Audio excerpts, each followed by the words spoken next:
مجبور. ها؟ وقف. خاطرك مجبور اقول لك وقف. حاضر عيوني بوقف. خاطرك مجبور كان. خاطرك مجبور كان.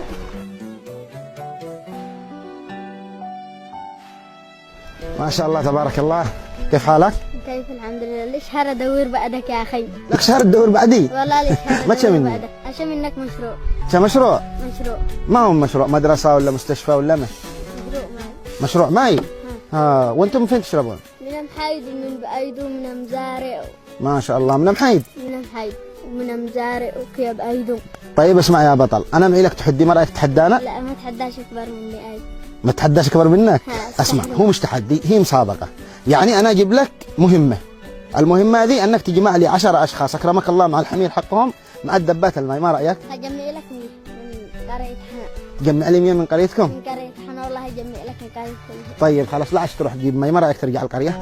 مشاهدينا الكرام انا تحديته في تحدي، اذا جمع لي 10 اشخاص اكرمكم الله مع الحمير مع دبات الماء بتكون جائزته مشروع ان شاء الله. يلا بسم الله للقرية.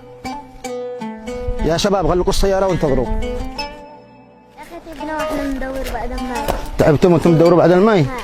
الله ان شاء الله لو فزت بالتحدي، انا مشتكت تفوز اصلا. انا مشتكت تفوز. ان شاء الله هو. ان شاء الله تفوز. يعني البير اللي هنا مر. البير الذي هنا كان مر وقفلته. قفلناه. ايوه يعني هذا مر. ايوه هذا مر. مشاهدينا الكرام المشكلة انه المنطقة هذه بيقول لكم ماءها مر. لو كان ماء حاله يسد للشرب.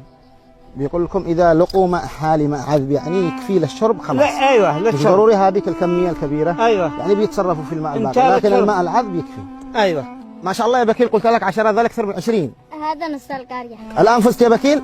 فز. ايش الجائزة؟ مشروع معي. مشروع ماي.